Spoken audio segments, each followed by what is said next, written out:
Old Delhi की तंग गलियों में जब स्ट्रीट लाइट्स जलती हैं तो लंबी परछाइयां डलती हैं। इधर हवा में मसालों की खुशबू और इतिहास का एहसास घुल मिल जाता है। इसी रईस गली के बीच एक पुरानी और गिरती पड़ती इमारत खड़ी थी, जिसका टूटा फूटा चेहरा बहुत सी भूली हुई कहानियों का इशारा करता था। इसी हंगामे के बीच अदिति, एक जवान पत्रकार, भीड़ में से रास्ते बनाती हुई चल रही थी। उसका दिल उत्साह और बेचैनी के मिलाप से धधक रहा था। वो एक ऐसी कहानी के पीछे थी जो उसे कई हफ्तों से लुभा रही थी। एक सिलसिला अनोखी गायबियों का जो एक लोकल मानसिक संस्थान शांति निकेतन से जुड़ा हुआ था। ये संस्थान जो गहरे मानसिक रोगों का इलाज करता था, गुप्तगिरी में काम कर रहा था। उसके कामों पर रहस्य का पर्दा पड़ा था। अफवाहें थी कि वहां अश्लील प्रयोग और मरीजों की लापरवाही हो रही थी, पर कोई ठोस सबूत नहीं मिला था। अदिति सच का पता लगाने के लिए प्रतिबद्ध थी। उसकी तहकीकात उसे डॉक्टर नायर तक ले आई, जो शांति निकेतन का एक पुराना कर्मचारी था, जिसे संदिग्ध परिस्थितियों में निकाल दिया गया था। डॉक्टर नायर कम बोलता था। उसकी आंखों में यादों का बोझ था जो वो भूलना चाहता था। अदिति ने उसे एक करीबी चाय की दुकान पर मिलने के लिए राजी कर लिया। उम्मीद थी कि उसे जरूरी जानकारी मिल जाएगी। जब वो एक कोने की मेज पर बैठे, बाजार का शोर धीरे धीरे पीछे छूट गया। डॉक्टर नायर ने गहरी सांस ली और धीमी आवाज में बोलना शुरू किया। शांति निकेतन जैसा दिखता है वैसा नहीं है।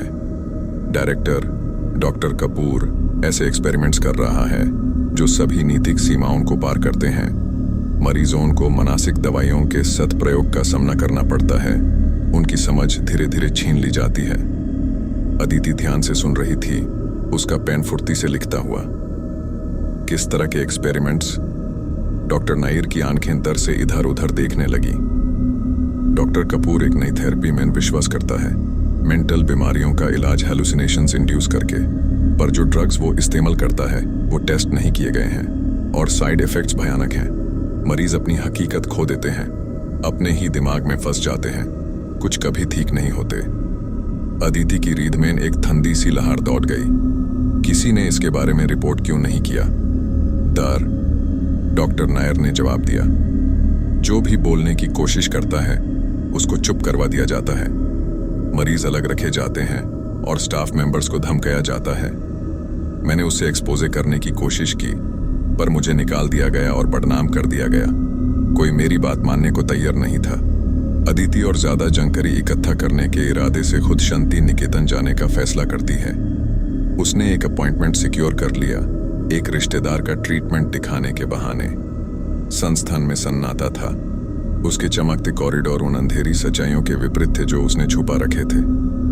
रिसेप्शन एरिया में इंतजार करते वक्त अदिति की नजर एक छोटे से दरवाजे पर पड़ी जिसमें आर्काइव्स लिखा था। उसका क्यूरियोसिटी जग उठा और वो चोरी चोरी वेटिंग एरिया से निकालकर उस दरवाजे तक पहुंच गई। रूम में मध्यम रोशनी थी, जिसमें पुरानी फाइल्स और रिकॉर्ड से भरे हुए शेल्फ्स थे।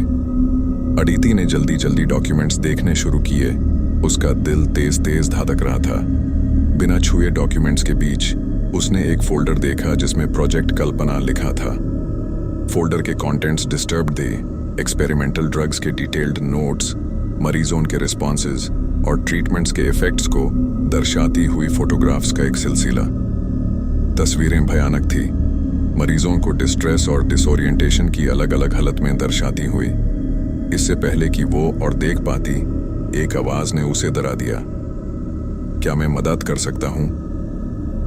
अदिति ने पलट कर देखा तो डॉक्टर कपूर दरवाजे में खड़ा था। उसका एक्सप्रेशन समझना मुश्किल था। मैं गलती से इधर आ गई, वो हकलाई। डॉक्टर कपूर की नजर उस पर टिकी रही। ये एरिया रिस्ट्रिक्टेड है, कृपया वेटिंग रूम में लौट जाए। अदिति ने सर हिलाया, फोल्डर को कस के पकड़ते हुए। जैसे ही वो वापस जाने लगी, यूज महसूस हुआ कि कोई यूज देख रहा है। उसकी बाकी विजिट एक धुंधला सपना बन गई। उसका दिमाग जो उसने पता लगाया था उसके इम्प्लीकेशन से भरा हुआ था। उस रात जब अदिति अपने अपार्टमेंट की सुरक्षा में डॉक्यूमेंट्स रिव्यू कर रही थी, यूज एक डर महसूस हुआ। सबूत डैमिंग था, पर उसे पता था कि इसे एक्सपोज करने से उसकी जान खतरे में आ सकती थी। उसने डॉक्टर नायर से दोबारा कांटेक्ट करने का फैसला किया और जानकारी इकट्ठा करने का इरादा बनाया पहले अपना अगला कदम उठाने से पहले।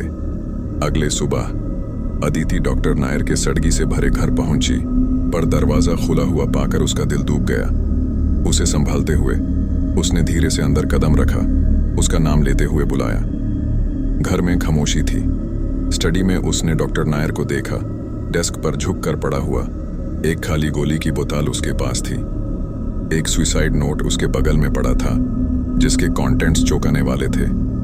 उसमें डॉक्टर कपूर की धमकियों और उन्हीं ट्रीटमेंट्स का डर था जो उसने देखा था। अदिति के हाथ कांपते हुए नोट को पढ़ रहे थे। यूस जल्दी से कुछ करना था। अपने नोट्स और सबूत को इकट्ठा करते हुए वो अपने एडिटर के पास दौड़ पड़ी। उम्मीद थी कि स्टोरी पब्लिश हो जाए पहले कि कोई यूज रोक सके। पर जैसे ही वो बिल्डिंग से बाहर निकली, एक काली गाड़ी उसके पास रुक गई। सूट्स पहने हुए लोग बाहर निकले। उनके एक्सप्रेशंस ठंडे और डरावने थे।